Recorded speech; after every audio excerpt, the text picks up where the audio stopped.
Assalamu Walaikum. Hello friends, how are you? Welcome back to my another video. In this video, I am going to show you how to make full page picture watermark in Microsoft Publisher. Let's get started. Firstly, we have to open a Publisher document. Now we want to make full page picture watermark. Go to the View menu, select the Master Pages option. Then go to the Insert menu, click the Picture option. Then choose logo or picture on our file. Now I select a logo, then insert it, then resize the logo on full page.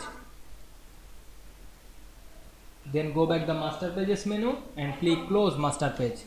Now we can see we make full page picture watermark very easily. I hope you enjoyed the video. Please like, comment, share and subscribe my channel. Thanks for watching.